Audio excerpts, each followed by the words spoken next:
I'm Shivs and I'm Nats, and together we are the Sisterhood Circle podcast. Our vision is to create connections with our community and inspire change in the world. So be sure to subscribe on whatever platform you're listening to find out more. So let's dive into today's episode.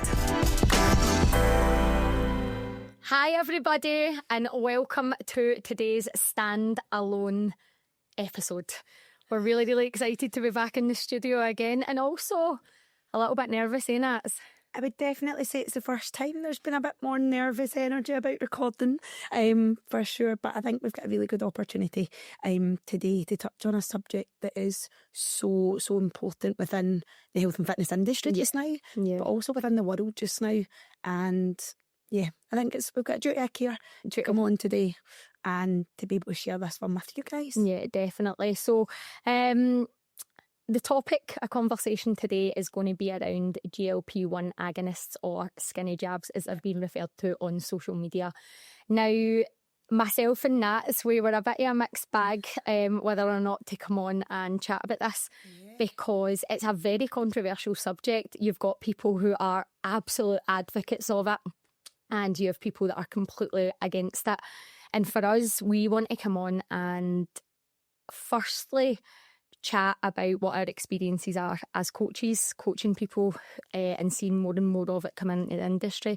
We also want to educate, but we also want to look at things from an ethical standpoint.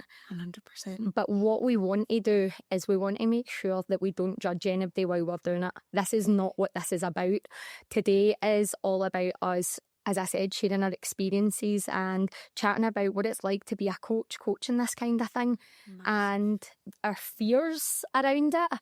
And we basically just want to kind of open the floor to some discussion around it, don't we? Yeah. I think as coaches, we've got a responsibility.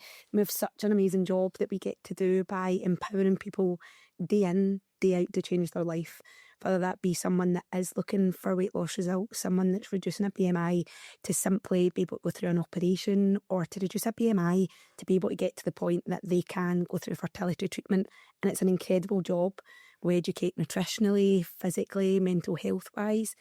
And we're doing a bit of a disservice if we don't touch base on this one today. And as Shiv says, there's zero judgment about this. I can totally understand and sympathise why people see these skinny jabs online and they're at a point of pure desperation. Yeah. Whether that be that it is fertility treatment that they're looking to go through, whether it be that they know they can get a knee replacement that's going to change their life when they get to a healthy BMI, or whether it just be for the last 15 years of their life, they've looked in the mirror and they've hated what they see, and they're getting this wee glimmer of take this jab and it's all going to be okay.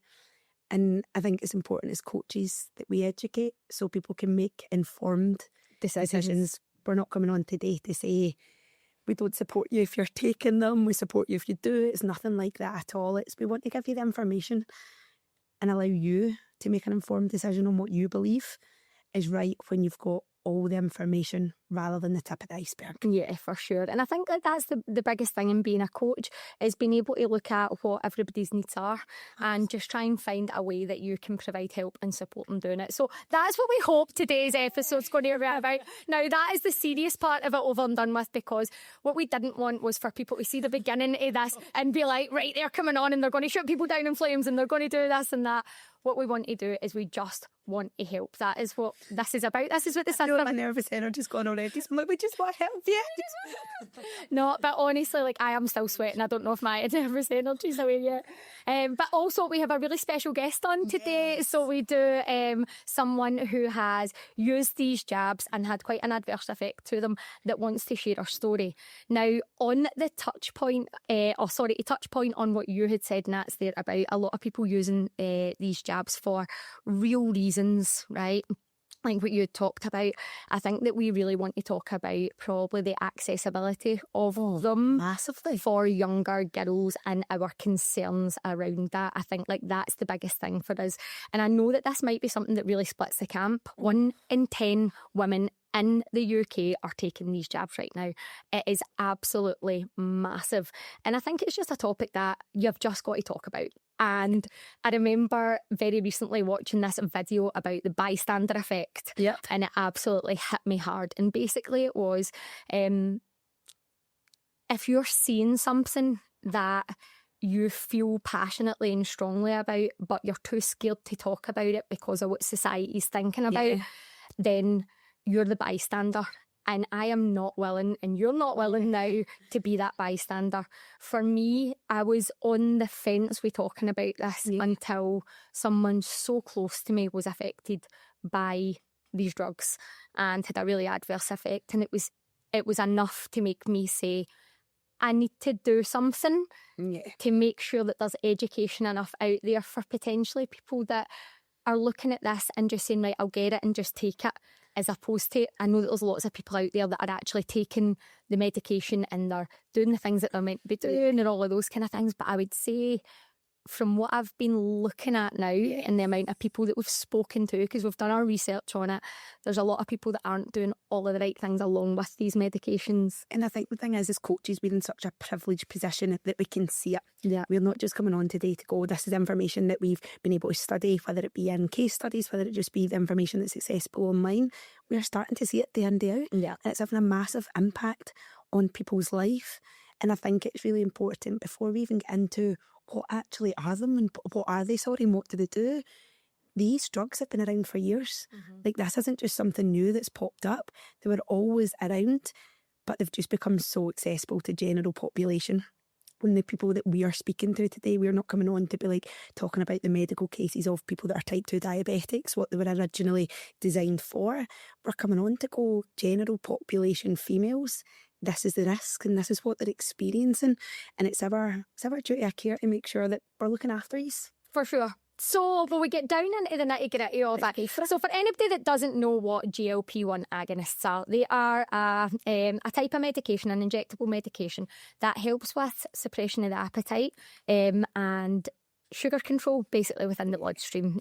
As Nats had said, they were created to help people with type 2 diabetes, or metabolic syndromes, control such metabolic syndromes. Now, the amazing thing about this GLP-1, right? See, your body's smart, right?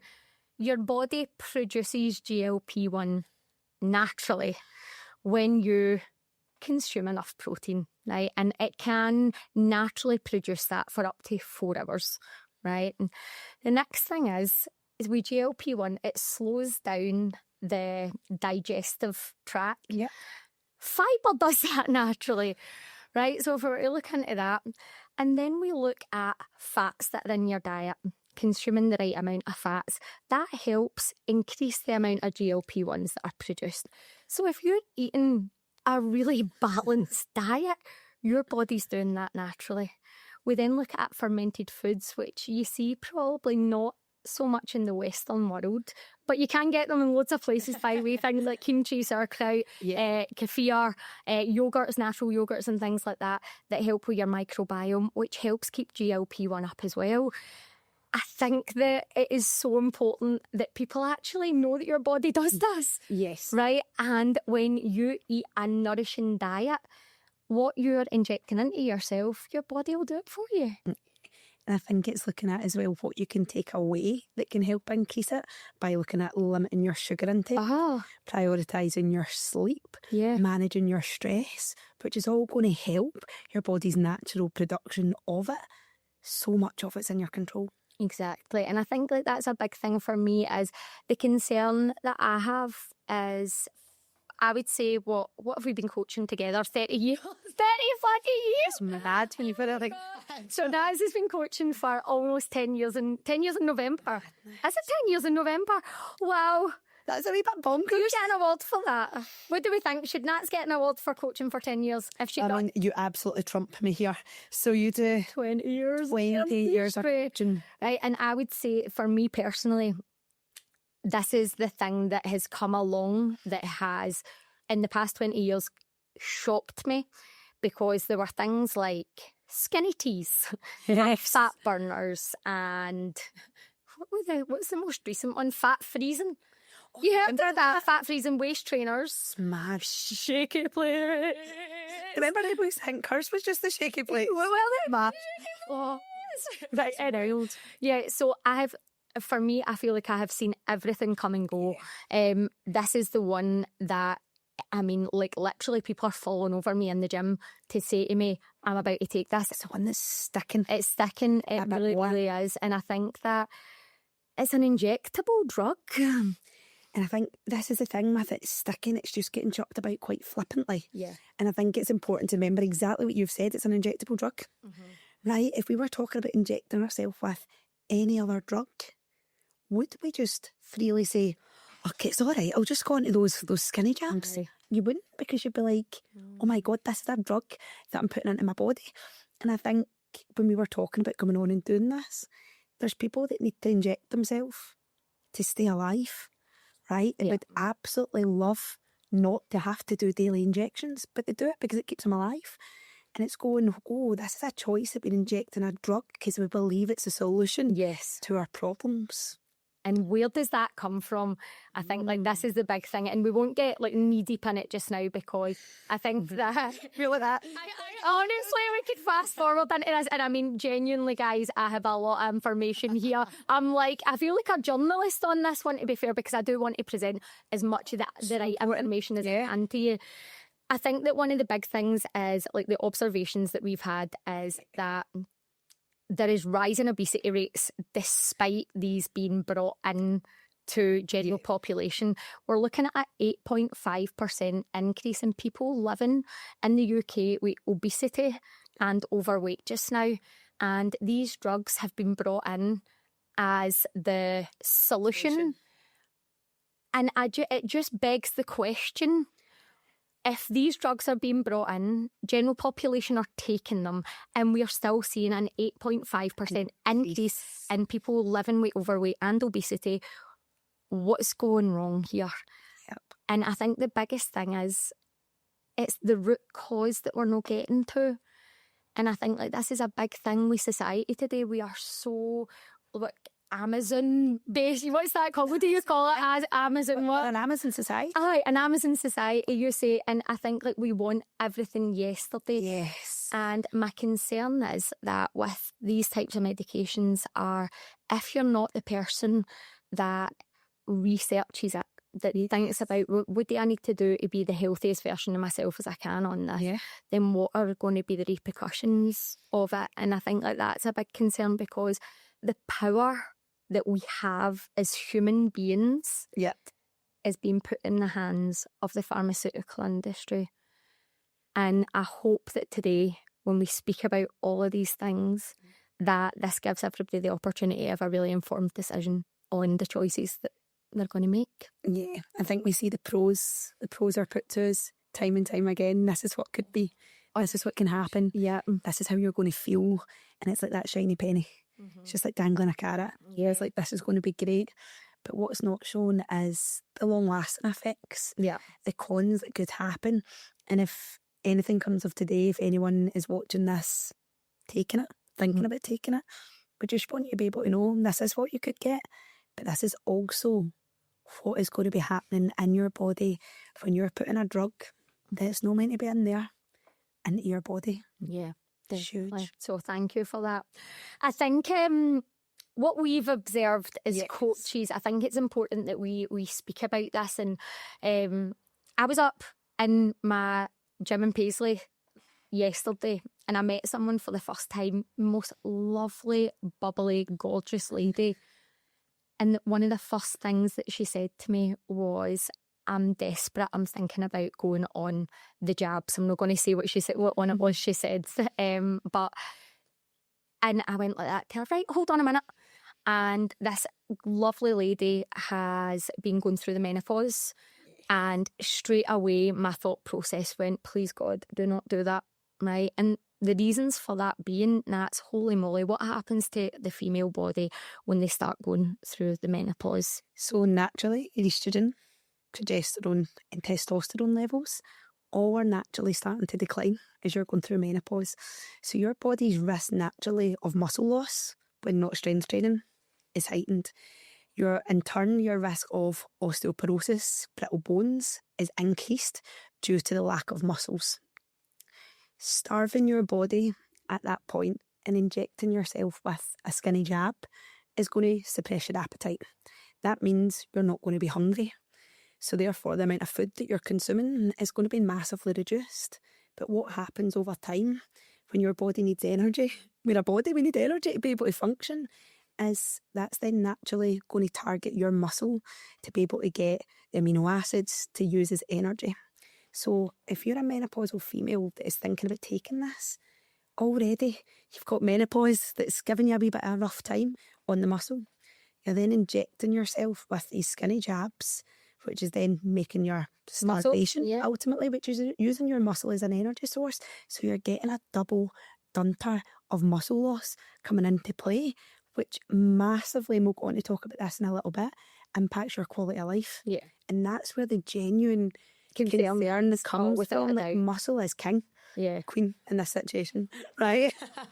So that's the first thing that we've got to look at when it comes to that menopause side of it. But also muscle loss is massively going to happen regardless of whether you're menopausal or not. Yeah. Taking this, and I think it's important to look at that as even when your hormones are on your side and you're injecting yourself, you're going to face a similar muscle loss, which is only going to make that harder. When you get to menopausal stages, when you've lost so much going into that, is then going to have the same effect. So I feel like that's a massive thing that probably for me ignites the passion of needing to talk about this, because it's how our body functions.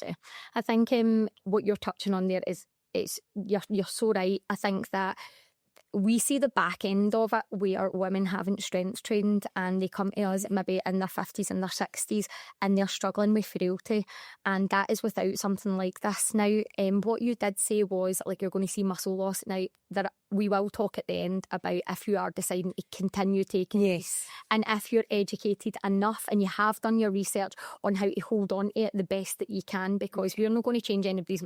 Do you know what? I hope we do change our mind. I'm just going to put that out there.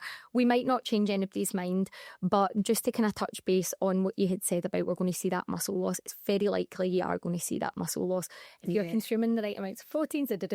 So just want to kind of put that out there before anybody shoots us down in flames. Sorry. Yeah, so just I wish to maintain it too. Yeah.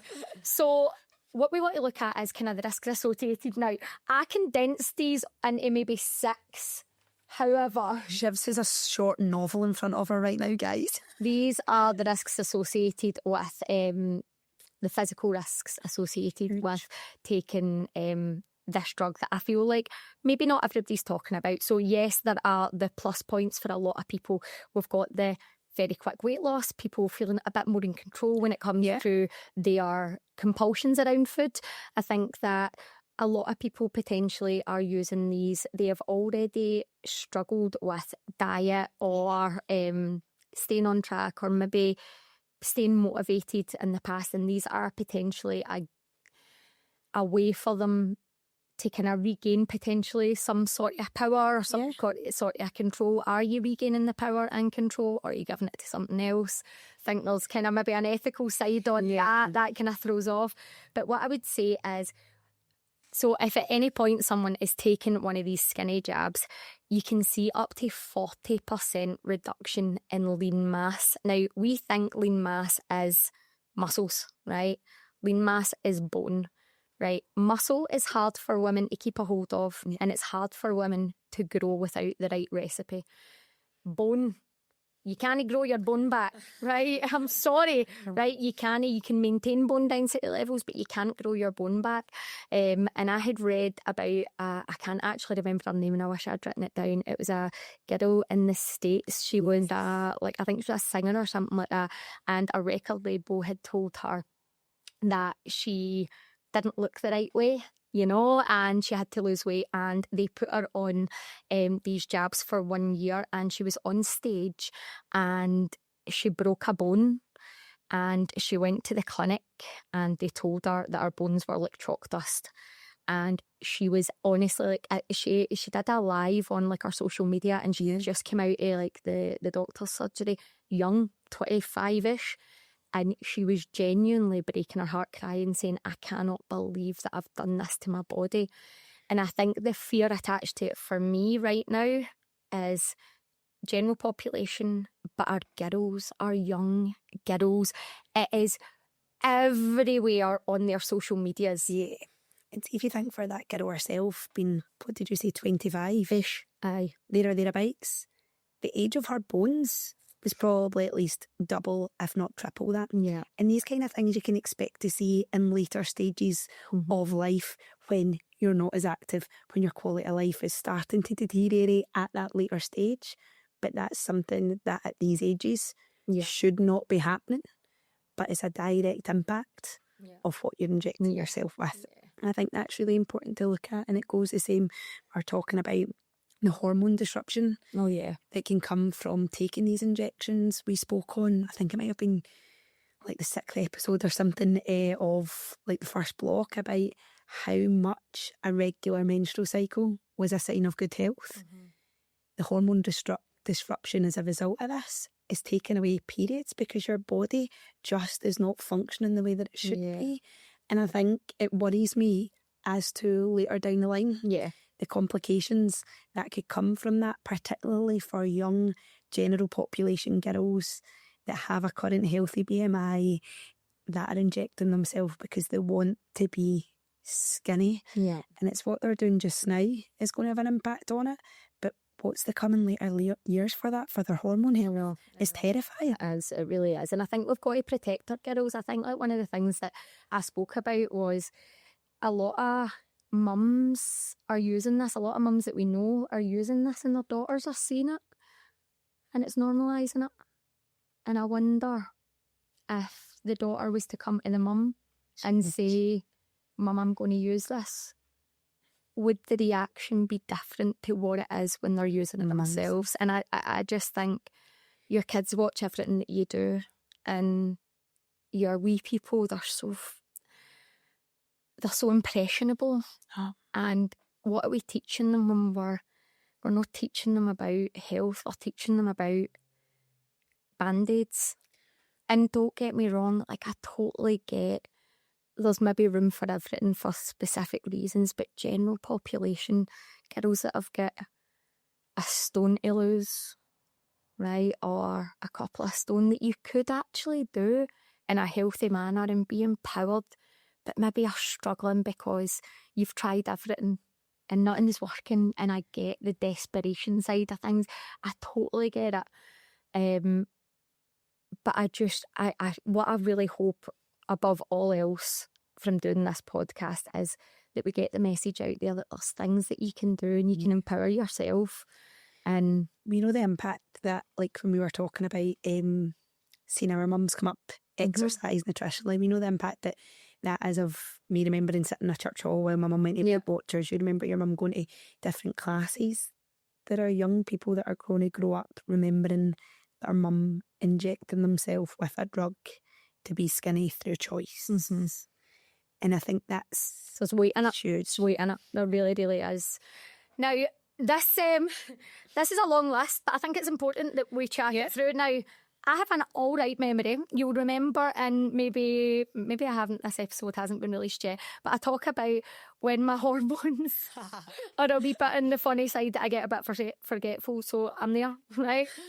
I'm a wee bit there. So what we're looking at is the risks associated: 40% lean mass loss, hormonal imbalances, which we've spoken about, lower sex drive, osteopenia, osteoporosis, sarcopenia, which is muscle loss, frailty, weakness, hair loss, blood pressure dysregulation, which is something one of our members who is a nurse is seeing huge amounts of under 25s coming in with high and low blood pressure because of this. Yeah, taking up a lot of like their nurse appointments within surgery just now because what they're experiencing, but she says predominantly in young girls, and it's high and low blood pressure. It's not just going one way in particular. And she says she's finding that quite hard to be able to manage, because it's not just managing high and low blood pressure. And someone that is just functioning daily. it's managing high and low blood pressure by someone that's injecting themselves with these skinny jabs that they're not really sure the impact that it's having on a general population person that doesn't need to be taking it. Yeah, definitely. It is. We're looking at, obviously, the problems that a lot of people are getting when it comes to their gallbladder. Now, this is pretty huge. So basically, when you take this medication, it slows down the elimination pathway. So what that basically means is it slows down the amount you shit, right?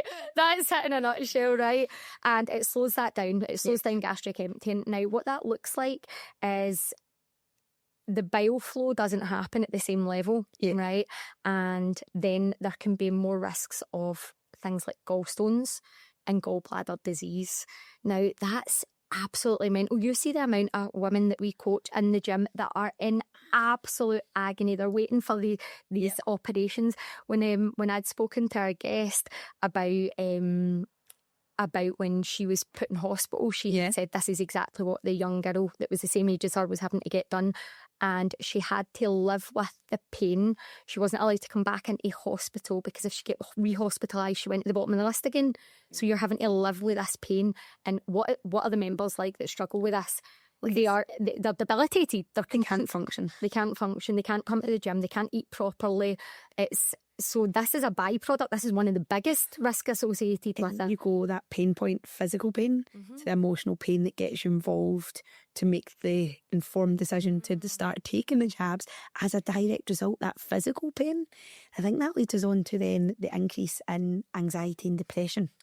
This is a big one for me. As you know, like I am massive advocate for gut health. And I think, again, we've spoken potentially in another podcast about where your happiness hormones come from.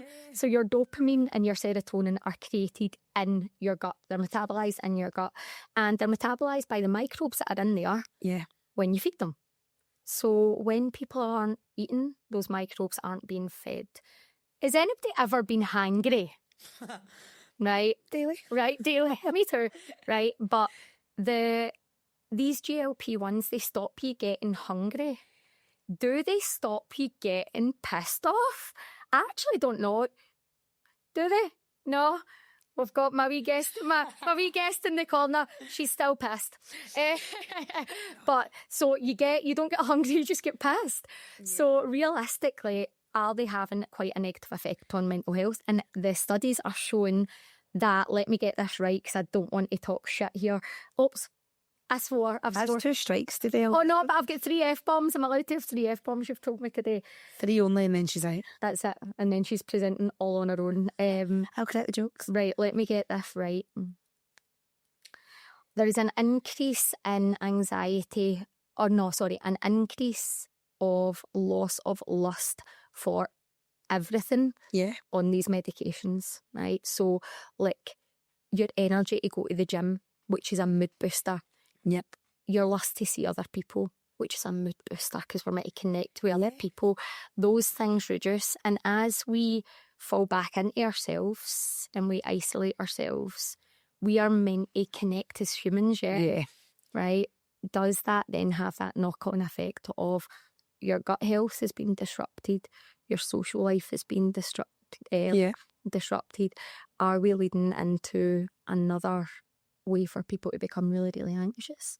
Oh, massively. Think about your phone when it was on low power mode. It can just about do the basics. Your body is in low power mode when you're taking these jabs. That is bloody brilliant. Touch. I know what? That was amazing. Go you. It's true. That was the even scripted, by the way. Think about your body, right? It needs fuel. It needs fuel to be able to do the great stuff. We've got the basic amount of nourishment that we need to get through day-to-day life. When we are performing at that basic, we probably feel at our worst. Yep. Right? We've then got stages of nourishment and fuel that allows us to do all these things. But everyone is operating, that is injecting themselves with us at that absolute basic level and missing out this entire life that we could actually have. And again, it's the tip of the iceberg. You can get to the number on the scale that you want, or that thing that you've so desired that you thought you wanted. You might get there, but it's the life that you thought you would get when you get there actually going to happen when that's the method that you've been using to get there. Exactly. And I think like that's a big thing. I think that when you get fit and you get healthy and you get well and you get energized and you feed your body well, you're like, I am unstoppable. Massive. And I don't know that through speaking to quite a lot of people in both of the gyms that are using these, I'm knackered, I've got low energy, I don't want to stop taking them because I'm losing weight, I'm not sleeping well, I can't stop pooing, I'm being sick, I feel nauseous, I've got headaches, I'm no fun to be around, I don't want to have sex anymore. Like these are the things that we are hearing from women, and all just to be thin. What has society done is? This is the absolute thing though, because see, when you hear about the reason why, I just want to get to, and I'm going to use a random number here, right? I just want to get to 11 stone. Like, it's always been my thing. I just need to get there. And it's like, when have you ever looked at a picture in your life and been like, oh my God, that holiday was brilliant. I was 11 stone 1 there. I felt great. Have you fucking went, like... Yes! She did it in the first episode! Right, you look at a picture and you go, I felt great there. I'm reaching, I've done that, man. Well, Faz, sorry, Mum, I'm going to get into trouble for that when she listens. Who's going to get you into trouble? Lily? We've got one of our members, wee girls, likes to give us into trouble when there's a wee bad word that's been said. Oh, that was me. Anyway, do you know what? It's for a really meaningful part, because I feel strongly passionate about the fact that, don't know, did you notice, can be a bit raging, that no one ever looks in a picture and looks at that. They look in a picture and remember the memories, how good they felt and what they were able to do. See people going on holiday right now, getting to that goal weight that they've wanted to get to, injecting themselves. Are they going to be able to do everything they wanted to do on that holiday energetically? Probably not. Yeah. And will they go on holiday and stop using the drug? Does that happen? I don't know. Like, you probably got like a split camp there, depending on the reasons for getting into it.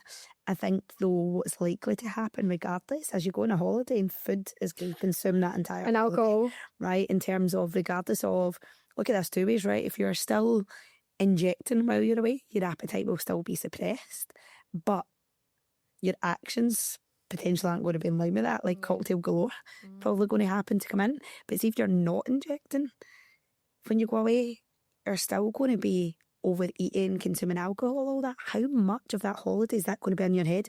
What am I eating? What am I putting on? How am I looking? How does that feel?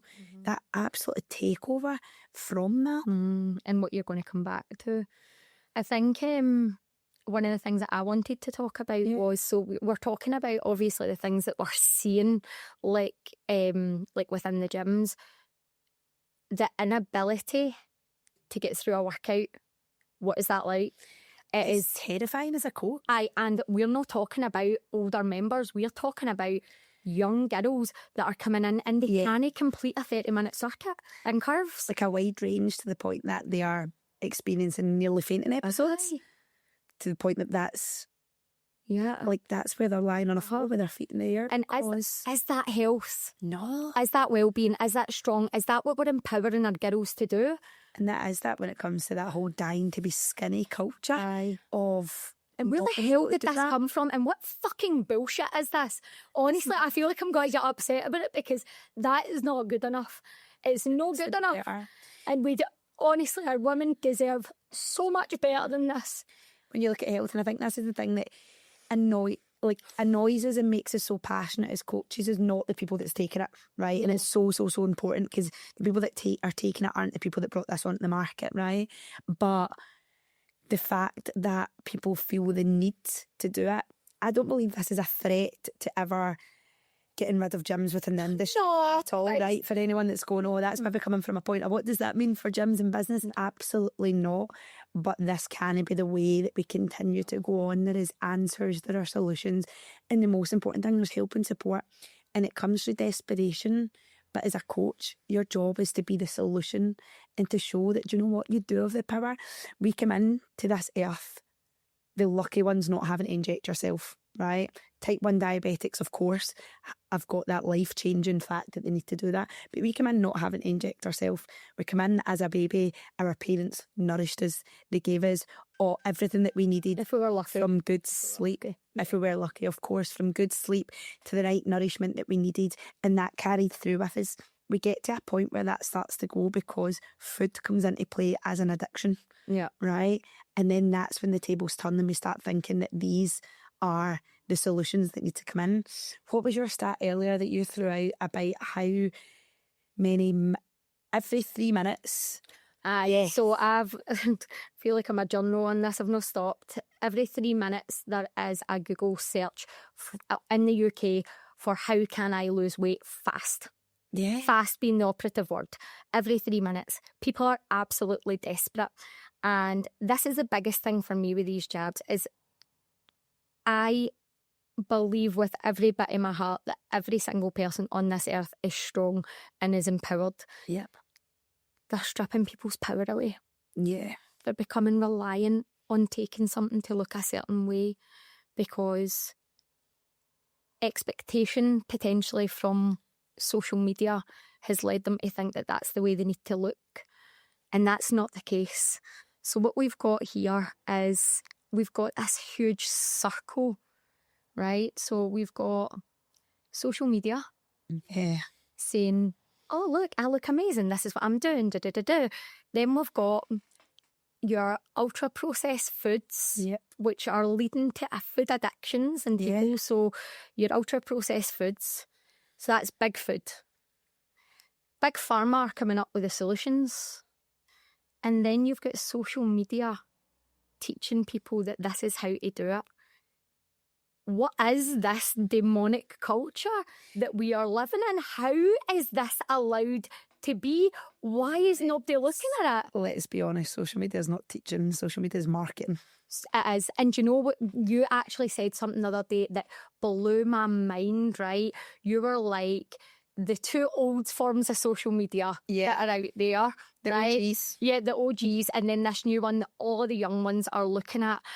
It is literally like a mixture of them both. It is a business. It's a massive business. But what it got for me is this one that everybody's on right now. I mean, we refuse it. We refuse it, right? This one that everybody's on just now, this 15-second, whatever it is, it's ultra-processed social media. It is absolutely tanking children up to adults, dopamine levels. You're getting dopamine burnout from it. So what's happening is it's ultra-processed social media creating a bubble in people's lives that everybody's taking these jabs and it's amazing and it's fantastic and we're becoming desensitized. We're seeing it all of the time, right?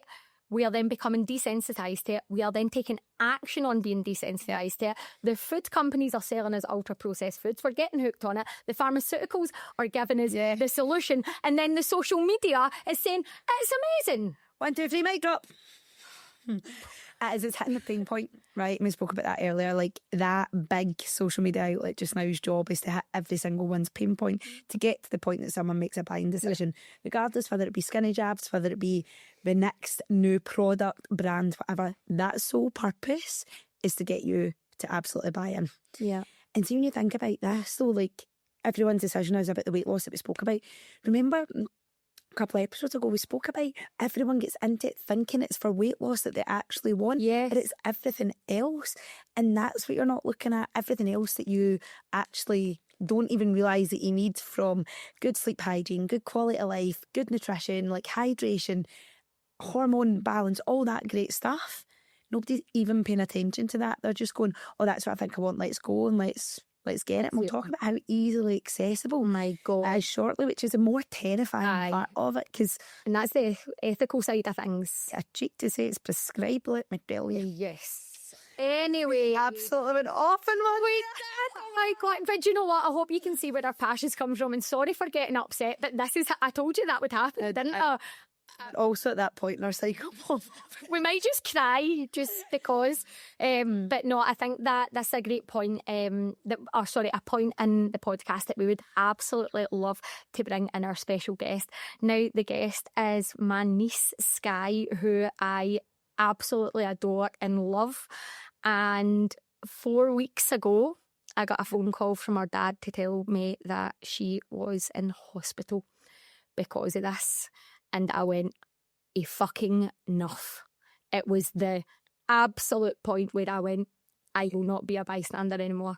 I'm done with this bullshit, and we have got to educate as many girls as we can, because young girls at 25 are not who this drug was manufactured for. No. You could argue that it wasn't for anybody at all, but we're just going to go down that line. So we're going to bring Sky in just a little second. We're going to take a little break so we can get a wee drink of water, aren't we? Because we're like read it loudy. And we'll see you in just a wee sec. Right, so welcome back. We are sitting here with my lovely niece Sky, who is 24. Yes. And as I had just said previously, Sky was recently hospitalised due to the use of these injectable weight loss drugs. And I wanted to get a real life chat on what your experience was and what happened, what led you to take these, what the outcome was, because I think it's really, really important, not just for us to go at that, oh, this is the potential risks, but it's important to hear it from massively proverbial horse's mouth. So, Skies, for you, when was the first time that you had actually heard about these jabs? So it was probably back in like August last year. The first time it was ever mentioned to me, it was actually my friend that I work with's dad that got put on them from the NHS. And she was like, oh, have you heard about these new things? My dad's actually getting them. You can lose weight in them. I'm going to try and get it. And so that was the first time I'd kind of heard of it. But I thought it was like an NHS thing. It was only for like people with obviously diabetes and stuff. But then a few weeks went by, a few of my friends and a few of my colleagues started talking about it. Especially one of the girls that I'm friends with and work with, she said that she had got it like, someone was doing it for her. Like she didn't have it in her house or anything. She was having to go to like a salon or something, and that's where she was getting it done. Okay. So, and then my close friends, they started kind of taking it as well. And yeah, it feels like it just went massive. Right. Okay. Like overnight. And that was from like August last year, Yeah. kind of thing. On you go. What would you say, like, when you first heard about, like, your friends and, like, your work colleagues starting to take it? What was your initial thoughts at that point? My initial thoughts, I was scared for them. It was more the fact that it is an injectable drug. Like, I'm like, what do you mean? All of you are just at home injecting this stuff? Like, what is going on? See, when you say that, it's mad. Like, how is this even happening? But yeah, it was scary to start off with. I wasn't for it at all at the start. But then I think it gets more normalised on social media, all that type of stuff, and you just get convinced, basically. That it's the right thing to do. Yeah. So to go back then, like your friends all started taking it. Yeah. What age are your friends? It's same age as me, like 24, 26 type of, all under 20s anyway. A lot of weight to lose? No, probably not. How much we're talking here? Most of my friends probably wanting to lose like 2 stone at the most. Right, so £28, right? And so for them, like, what would be your observation for them? Like them saying, right, okay, we're going to take this. Why is that the thing that they were going to do instead of like looking at their nutrition or going to the gym or doing it like all of these things? Yeah. What was the draw? I honestly think it's the fact it's easy. Like most of my friends have babies and stuff, and they're all like, I don't have time to be going to gyms and like meal prepping and doing all this. So yeah, it is an easy fix. It is, well, to me it was. That's the way I'm just like, oh, I'll just do this for a wee few weeks and I'll be fine. Like, and it's not the case at all. Had any of them ever had prior experience in a gym, training, lifestyle choices or anything like that? Probably not, really, to be honest. Maybe like wee classes here and there, but none of us are like gym girls. Yeah, okay, that's really, really interesting. So you had said there, right, so first thing you heard about them August last year through kind of NHS. A friend from work, dad, was like taking them. She was like, oh, actually, I think like I'll maybe start taking them. And then your friends a wee bit closer to home started taking them. You were still a kind of firm no at that point. Absolutely, I was here. How many months did it take from you being an absolute firm no Yep. to injecting yourself in the house? It's August to March. Okay. 1st of March was the first time I took September, it. October, November, December, January, February, March. So 7 months of exposure Yep. and normalisation and desensitisation, because it is everything all over what? It's all over every bit of social media I have. Right. Like everywhere. Every influencer that I follow, they're all doing it. Like, and it's not even people in different countries and stuff. It's people in Scotland that you relate to. So you think, oh, if they're doing it, then maybe it's all right. Yes. Influencers have a job to be a role model for like younger generation. What did you notice, see, in that 7 month period, what did you notice in your friends in that friend group? What was happening? Well, obviously they were losing weight, which they were absolutely buzzing about. Like, who wouldn't be buzzing that they're losing weight so fast? But I think you start to see like you were saying earlier about you don't really want anything. Yes. Like you're not thinking like what am I going to eat today? Like, and that's such a normal thing for people. You need to think about what you're eating that day. So see, just not like food isn't in your head. See, people talk about like food noise. Like you literally are not even, but you're not even thinking about, oh, maybe I should go get a drink of water. It's as if that full part of your brain is just shut down. Okay. It's crazy. And see with that then, would you think that even like if we've this conversation just now, Naz, and you can come in as well, Sky, like what is the repercussions of not having any sort of an appetite, whether it be for food or water or for life or for anything? What's the repercussions of that? It's frigging terrifying. Like, you know, and I think, see, to circle back on what you were saying there about it being all over your social media, like woman up. See, if you're one of these people punting this, woman up. It's no good enough. I just can't get influencers in a position that they're in to be a role model, to inspire the younger generation, to show people what they can actually do, and the way that they're choosing to do that is through telling them, inject yourself. Like, they're in such a powerful position, right? Don't get me wrong, like, I think it's important. Influencers run their business on social media, right? But to use it in such a way that is telling our young people, it's fine, just inject yourself.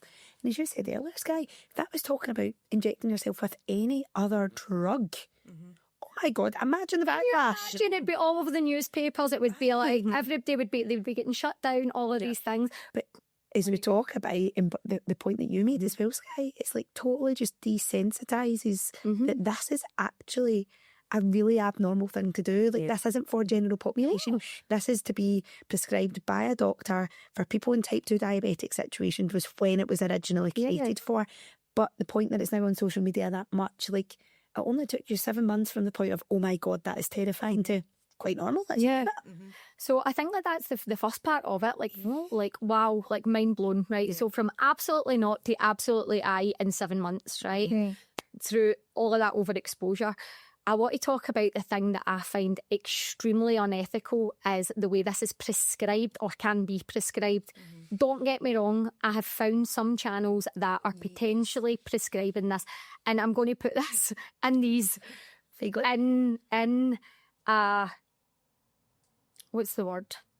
More ethically correct way. More ethically correct way, yeah. They're maybe taking blood tests and they're doing this and they're doing that. Firstly, I don't even know if I feel like that's ethical, but I would say it's more ethical than the things that we looked at. Unfortunately, though, they're in the minority. They're in the minority, yeah. So they're maybe like actually having phone consultations and all of these kind of things, right?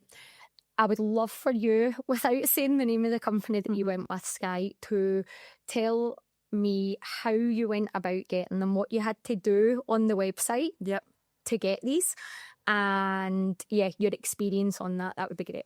Okay, so see, to be honest, when I went on to order this, I still didn't know whether I really wanted to do it. Okay. I was like, maybe I'll try, see if they accept me. I assumed I wouldn't be accepted because, like, because you're perfect. I did have a healthy BMI. I know it's crazy to say, but I still wasn't sure whether I wanted it or not when I applied for it. So anyway, went onto the website. It's literally just like a form. It's like put your name. Didn't ask me my age. Didn't ask to see ID, anything like that. Just asked for my name, my weight, and my height. And then asked me a few health questions, like whether I had gallstones and stuff previous. So completed that. It said, obviously with my right height and weight, it said no to start off with. So then I'm like, what if I just add a few pounds on, maybe take an inch off my height? Will it work then? And it did. So then I got onto the next page and it said, like, your order has been placed, but we still need to basically confirm it. So then I got an email saying, can you send us a picture of you? So, but there wasn't it needs to have like a timestamp or anything on it of what date or anything. So stupid me went back like maybe about 2 years ago when I was a bit bigger, like probably about the weight I'd put in on the website. Yeah. So then I sent that photo in and I was accepted within half an hour and it was on the way. Okay. Now, the interesting thing about this, I was actually speaking to somebody else recently that a few of her friends are on it, and she says that they've done the exact same thing as what you've done. So there's no control measures here. I went on and I put in 5 different weights onto the same website within the same checkpoint, and then it allowed me in. So yes, you can see that some people, you shouldn't be doing that anyway. Like, No, realistically, you shouldn't be doing that, right? But if you're desperate for something, you're going to do whatever it takes. And the fact that it allows you to do that, there is no controlled measure. There is an ethical standpoint on that. But to circle back to what I was going to say about the person that I was speaking to, our friends are on it. They are sending pictures where they have stuffed cushions up their tops, sent those pictures in, and they're being accepted. What level of bullshit is that? Okay, so can I just double check? See, when you put in your picture, there's no way that you need to send like a picture of like a passport, driving licence, nothing. No. To say this is who you are. Yeah, so it could have been anyone. How can you say that's prescribed? Could this be a 12-year-old girl doing that? It could absolutely be. Well, I mean, let's be honest, you could be putting absolutely anything in there, and as long as you've got a payment method, you're going to be able to get it. From an ethical standpoint, we need to do better and we need to stand up to this. It is not good enough. It's not good enough for humans. It's just not good enough. It's not good enough for our girls to be able to come up with us. Are you seeing sales links on social media platforms that you're seeing it coming up on? Yes. Click this link and you can get it. Oh, Yes. So That is danger. the first order I got an email saying that this is your code. If you refer people, you'll get money off your next order. So what did you call this? Yes, Let's get a club card for weight loss jabs. Nearly said the word again. Imagine, like, honestly, it's like a Costa Coffee app. Buy 10 coffees, get one free. Yeah. Buy 10 weight loss injections, give you one for free. Since when did we give drugs for free? And then the next thing, when you'd been on them for 5 weeks, 5 weeks, yeah. and you went on to get the next dose. Yes. And the dose up was the same price. It was promoted. This is the same price to you. Yep. And then you bought that, and that was the dose up. Yeah. And what happened when you dosed up? So firstly, you were fine. Yeah. You were absolutely fine. I was fine the first 5 weeks. Right, hang on, pause that thought. Yeah. Saturday to Thursday. Yep. What did you eat? Nothing. Like I knew I had to get something into me. Like I wasn't enjoying the fact I was eating nothing, but putting food into my mouth, it made me feel sick. Like, so I was drinking like the protein drinks or day drinks, and it's like, this is food. Like see like ones like all the wee drinks and stuff, and I'm like, right, at least if I get that into me, then I've got some calories and stuff in me. Where you physically can't eat.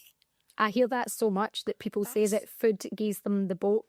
The smell of it as well. See, I couldn't even go into like restaurants. And this was the smallest dose as well. I think that the lowest you can be administered, right? So the lowest you can be administered, and I get that this lowest amount that can be administered was based upon your body weight being higher. I get this, right? So I understand that fully, right? So that's what you did. So you lived on protein drinks and you were getting the bulk with food, and you couldn't go into restaurants. You were pushing your dinner away at the dinner table. Yep. You weren't eating at your work, you told me as well. And then, so you would take it on the Saturday. Yep. By the Friday, can you share with the listeners what would happen? By Friday, that was me. I was getting hungry again because that was the day before I inject again. So like when I went into work on a Friday, everyone's like, "Oh, Sky, you eating today?" And it was like a joke, like about how, because I hadn't ate all week, because Friday was my day of eating.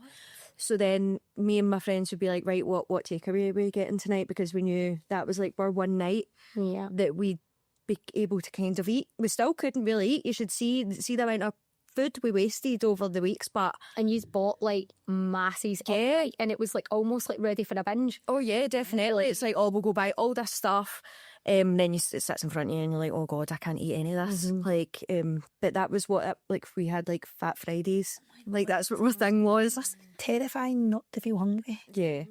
Like, it's naturally meant to happen. It's just unusual. Did you, and like, be honest on this, because I'm not going to lead you into anything, like, did you feel different within yourself at all? Well, see, I'm a massive foodie. Like, I get excited over food and all the different foods and stuff. So see, not thinking about food at all, I didn't really know what to do with myself. Like, see, because obviously I was living with myself at the time. I'd go my weekly food shop and I'd like plan my meals and stuff out. I wasn't doing that. I wasn't even going to a food shop. Like, I was just like sitting back, and it's so strange to look back at how quick it all changed in my head. Like, as if that's normal. It's normal to not go to a food shop. No, it's not. It's not normal. No, it's not normal. It definitely isn't. Okay, so from there, you had mentioned something to me when we were chatting this week about like big time seeing it on your social media. It was everything that you had saw. So like, you know yourself, your social media is a byproduct of the things that you're looking at most. And you actually hadn't realised that. No.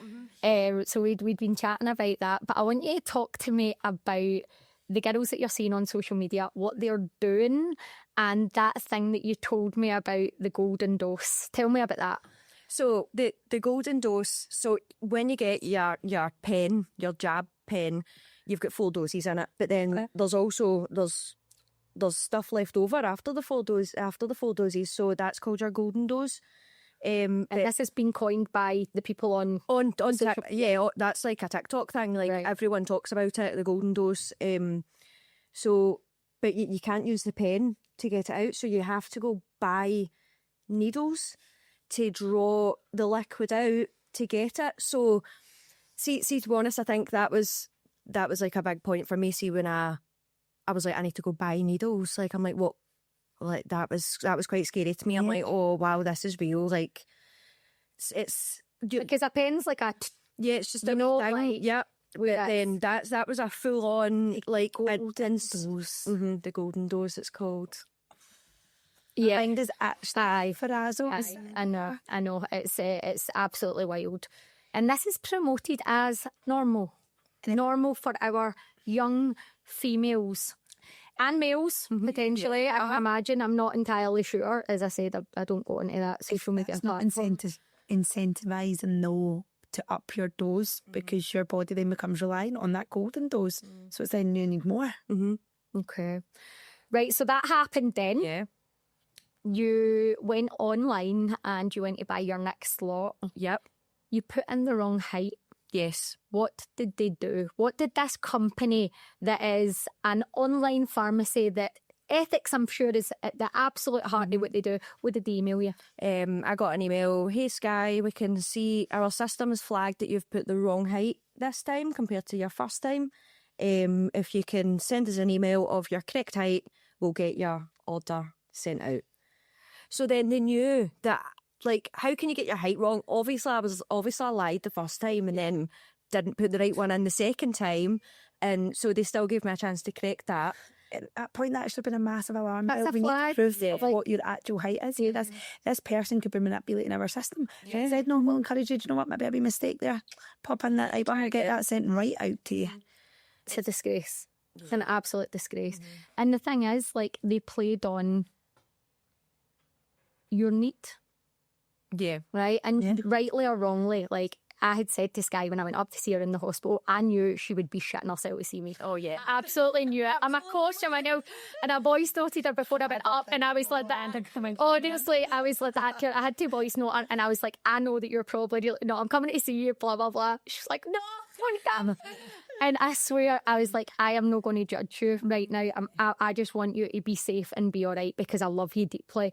And this is what I want for every woman to know, that see when we're chatting about this is coming from a place of love. But when I contacted you to say I was coming up, I imagine you were probably quite relieved getting that message. Oh, I was yeah, thinking, absolutely. you're war past Gavin. I know. Sounding the wrong word in that you're in. Sorry, no, but But yeah, so let's go back. So you got this larger dose. Yes. Right. So you went from 2.5 Yep. to 5. To 5, yeah. Tell me what happened within the 24 hours of taking. So I took on the Monday. Yeah. By the Tuesday, it was in work on a Tuesday, and I was like, I really don't feel good. Like, pure sweating. And see, that's also a thing with the first 4 weeks when I was on the low dose, I was freezing all the time, frozen constantly, always wearing jumpers. Not consuming any food. Yeah. Yeah. So then I was roasting. I was starting to feel sick and stuff. Yeah. By the Tuesday night, I could not stop being sick. Like, honestly, it was constant. I must have been sick about 20 times in one day, like constant. So didn't go to work the next day, was off work that full week, still couldn't stop being sick.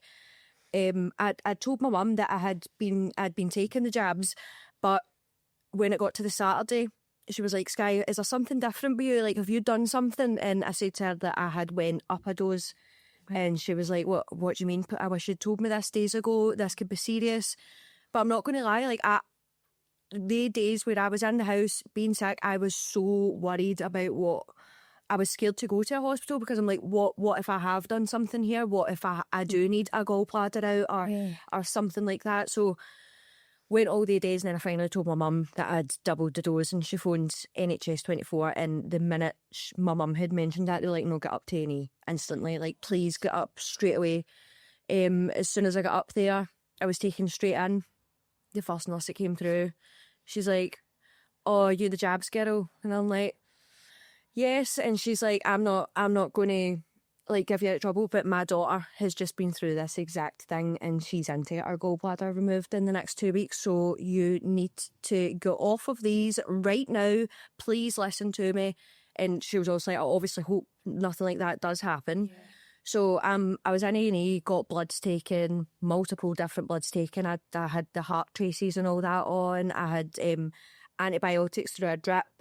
I was put into the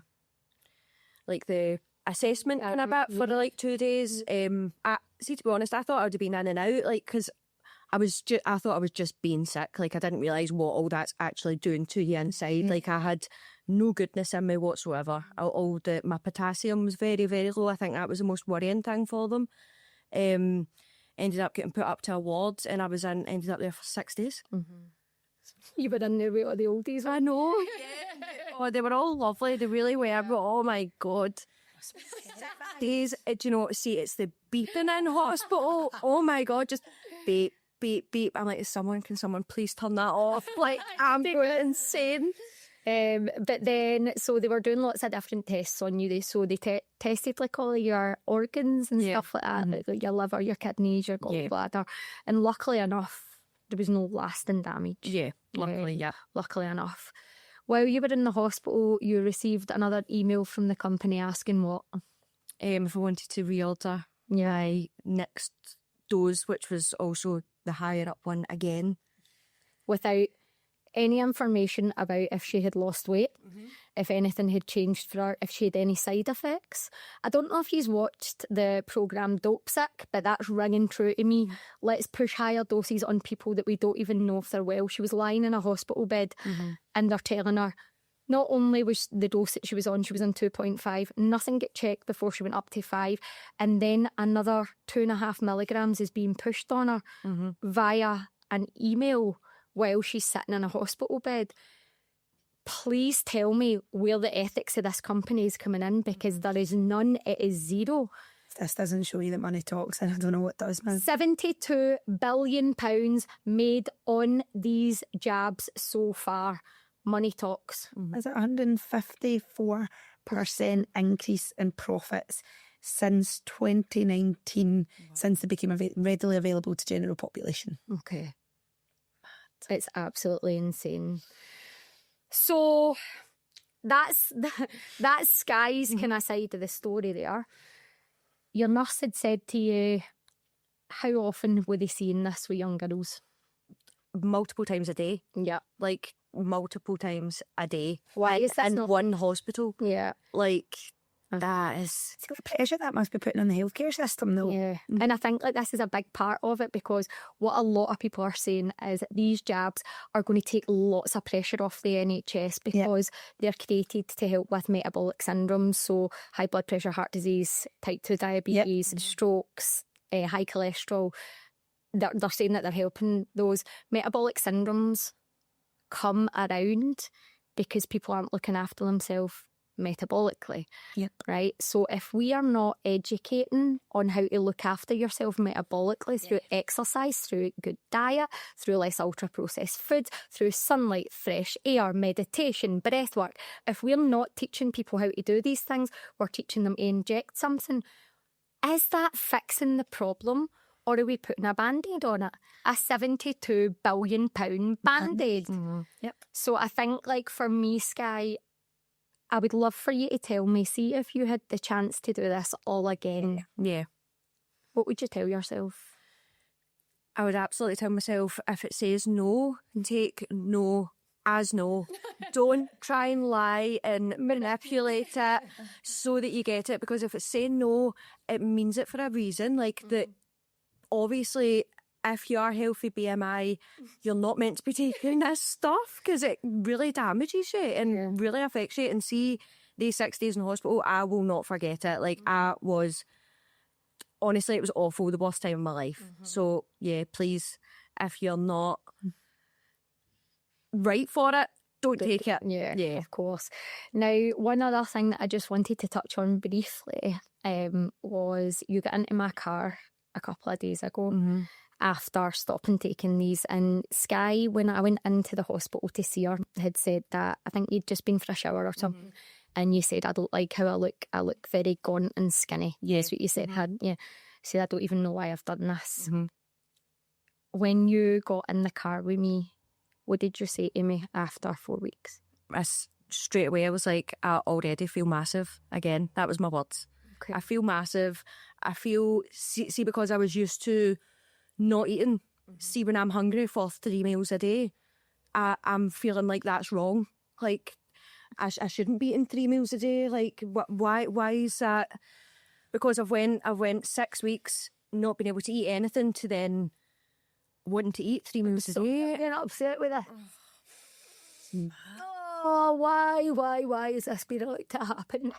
Sorry. See if this isn't messing with young girls' mental health. I don't know what is. It's no good enough. Like, look at her. Right? She's bloody perfect. And for you to think that there's something wrong with eating because you've been using these injectable drugs and it's had that effect in your brain, and then you're feeling guilty about that, what could that lead to down the line? And Jesus Christ, like, I mean, you look amazing, and not like you genuinely do it, and you just think, how many girls are going to be affected by this before something stops? Sorry, I'm going to you take over. There's zero rehab of taking this. I think that's really, really important to look at. They've brought this solution out for general population, regardless of your weight, your age, what's underlying within your body. Take this and it is going to be the solution to you. Everyone is going to reach a point in which they stop this, and nobody is given the solution as to what needs to happen when it stops. And then the impact that's then going to happen as a result of that on physical health, mental health, disordered eating, etc. Like, and that is what people's got to look at. Like we've said from the very, very start, we're not coming on here today to be like, right, everyone stop taking this. In Sky's situation, absolutely, because young girls should be in a position that they feel that they need to inject themselves with a healthy BMI to literally die to be skinny. But anyone that is in the position where they watch this and they go, do you know what, that still lies with me and I'm still going to do that. It's about giving you the informed information of, this is what you should do when you are taking it. This is what you should then start to look at doing when you don't take it. And the issue is none of that's there. So all that's going to happen is you inject yourself for a period of time. You then come off it. You go into this slump. You're then going to start injecting yourself again. And it is literally in a never-ending cycle that is going to keep lining these companies' pockets at the end of the day. And if you think that that's going to be the solution with zero education, we're just going to find ourselves in another 5 years' time sitting having a conversation where it's some other mad shit that we're then going to have to do just to get the bodies that we believe that we desire.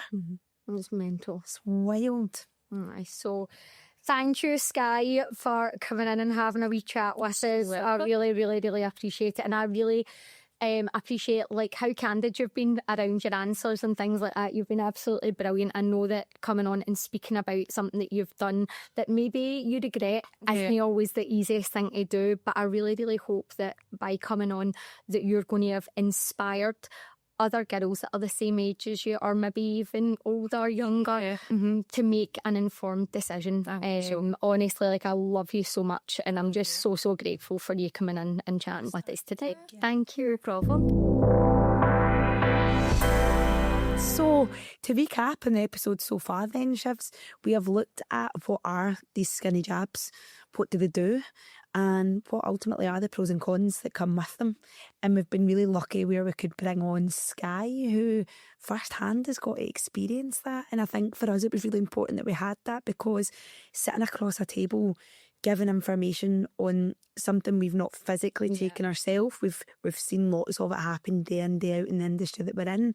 To have that first-hand information I think is so valuable. And today was always about education. We've said from the start it was never coming on and judging anyone that was taking this, but I really, really hope to anyone that's listening that you've got a lot more information on the pros and the cons, and whether that would change the decision that you make when taking these injections. I hope now you can see what the bigger picture of it actually is. And we said at the start, this was not about twisting anyone's arm, this was about educating. And I think it's really important for us to look at, if you are in a position that you believe it is still what you want to do, how can you do that in the safest way possible? Yeah, definitely. So I think what we're going to do is we're just going to chat through things that, see, if we were to speak to one of our members in our clubs and he's going to be taking this and she was absolutely adamant, we would also say, like, please, like, is there anything that we could do to support you otherwise? But we are not the people that are going, like, you can't light a fire up under anybody, right? So these are the things that we would advise, and we would really, really push you to do this if you are going to continue to take these. And the first one would be is reduce your dose so you actually have an appetite. I think like this is the big thing. A lot of people are potentially starting on doses that are far too high, and I think that the best thing that you can do is lower your dose so you still have an appetite. You are meant to eat. We are humans. You're meant to eat. The things that we spoke about earlier on about protein and about fibre, so ensuring that you're consuming 1 gram of protein per pound of target body weight. So if your goal is getting to 10 stone, 140 grams of protein is what you're going to be aiming for. Now, whether or not you've got the appetite to do that is a big part of it. Huge. But we want to be able to maintain muscle mass, right? It's absolutely giant. And remember that when you're doing this, you're not going to go from not having anything to hitting that straight away. Rome wasn't built in a day.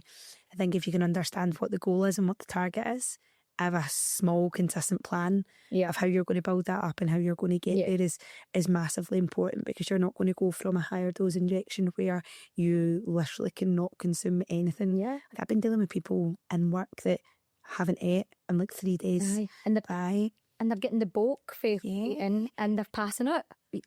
Like, what? It's mad. So but start small, and if your goal is to get to 140 grams of protein to start off with, go right, let's get to 50 and see how I got on with that. Manage that for a few days and then start to increase it.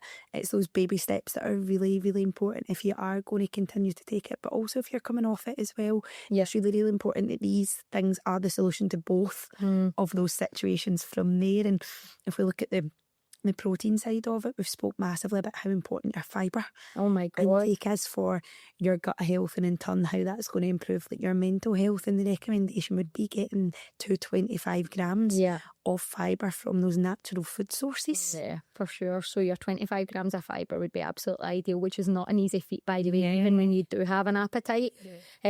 So that would be something that I would definitely look into researching on. Lots of things like beans, legumes, pulses, raspberries, avocados, all of those things are super, super high in fibre. Chia seeds are amazing for it. So those are the things that you should definitely be adding in.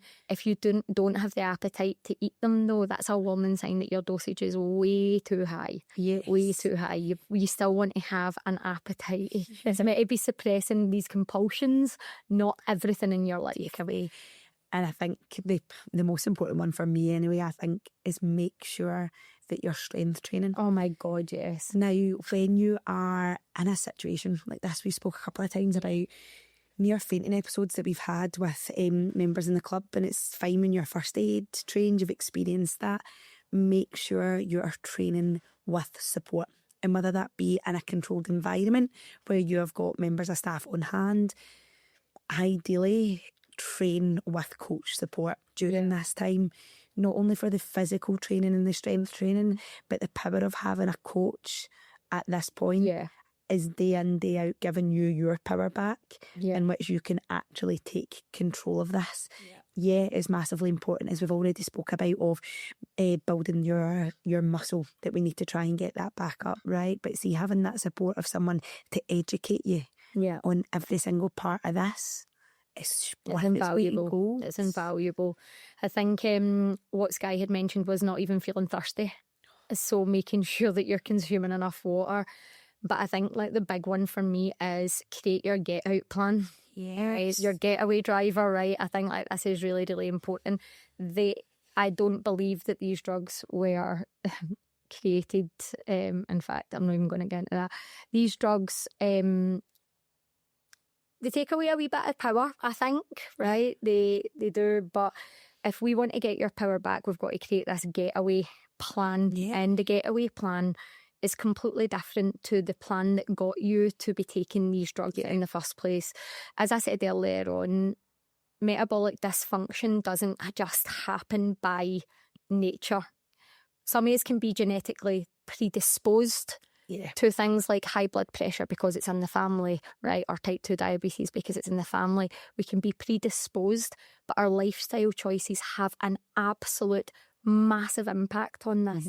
If we are only taking these medications, jabbing ourselves with them, getting to the end point, and then going back to revert to live the life that we did before without strength training, eating ultra-processed foods, not consuming enough protein, the same thing, the cycle is just going to go on loop and loop and loop and loop again. And as I said earlier on, these drugs have been in production for a long time, more so for general population. Maybe in the UK the past 5-ish years, more grown in popularity just now. There has been an 8.5% increase in people living with obesity and overweight in the time that these have been in production. Are they working long term? Are they putting a band-aid on things? We have got to do better in educating grassroots level. We need to be teaching our children how to eat well and what normal foods are. What ultra-processed foods are actually doing is creating ultra-processed people. By the way, incredible book. If you have not read it, amazing book if you've not read it. That will reclaim some of your power back, as well as Good Energy. That is an incredible book as well. This will help you reclaim your power. But get your get-out plan together. Know what you're going to do afterwards, because see, if you don't, you're just going to go right back to square one. And what was all of that for? You would have spent thousands of pounds getting to this X amount or this weight or this feeling or whatever we thought it was going to be, to then just revert back to source. Right? And then we just play ping pong, ping pong. It's that 6-week challenge cycle that we talked about in one a few episodes ago of it's not the solution. Education is absolutely key, and you made a really valid point there about how much you would have invested to be in the exact same position. And if there's any bit of advice that I've probably got invest in a coach. Oh my God, yeah. Like, these injections come with a big price tag. Aye. In every way. Yeah. People are willing to pay that financially to get what they want. See what you're spending monthly on your injections. You could be getting a shit hot coach that is going to provide you with education, accountability, one-to-one support, and as cheesy as it might sound, literally change your life. Yeah. Right? Your health is your wealth. 2 cheesy quotes in the space of 2 minutes. Do you know what? Do you know what? Aye. We've needed it. Your health is your absolute wealth, right? We only get one chance at this, right? If you were not brought into the world having to inject yourself, you're not meant to inject yourself, right? And that's the way that it's got to be. Like, every single one of us have got the power to achieve whatever our goals are when it comes to health and fitness, right? Yeah. Regardless of how hard your life is, whatever card you've got, right? Everyone has got that power. The more we normalise this, the more that takes that away, and we normalise, do you know what? Just got on the jabs, that's going to be your solution. And see, in 40 years' time, when you've got next to no muscle, you've got osteoporosis, and you can't even pick your grandkid up off the floor, it's at that point that you'll realise, I wish I'd done different. Yeah. Mic drop. And you know what, Nats? I'm honestly so glad that you said that, because I'd have probably cried if you said that. So honestly, no, absolutely important to say. And yeah, we look at longevity as the biggest goal. So see that, getting to that point, can you imagine, and knowing that you'd done that to yourself through wanting to be skinny and conform to what the norm is, the social media norm is. I say to people all the time, some of us, I believe, I've got cards that were dealt when we come into this world, and certain things happen to us in later life health wise that we genuinely can't control, and that's really heartbreaking. But there's so much of our health that we can control, and regardless of how motivational, inspirational you want to be, it's our own individual responsibility. And if we get to a point that that health isn't there, do you want to look back and go, shoulda, coulda, woulda? Or do you want to look back and go, do you know what, I've done everything I could, sorry. Yeah. Maybe that was just going to be on my cards. Yeah, for sure. So I think that brings us very nicely to the end of our podcast. We need to change something. And I hope that today's podcast has sparked some change in you. If you are listening to this and it's on you've been on the fence and it's changed your view on it, we have done our job here. Yeah. And if it affects one person positively, then we've done our job. So we really, really, really hope that this has came from a place of love. Massively. And we respect everybody and we respect everybody's decision. But we wanted to be able to bring this information to you because everybody in the industry is too scared to speak about it. How many people have you spoken to that's in the industry that's when I wouldn't touch that with a shitty stick right now? Yeah. And do you know what? I read this quote yesterday and it was, be brave even when your voice shakes. And you heard our voices shake a few times today. So I hope that you know that this has came from the Sisterhood Circle. We love to the whole entire world because we want you to be healthy and we want you to be strong and we want you to be the power that you've always needed. So thank you for listening to our podcast today and we hope to see you again soon. Bye, guys. Bye.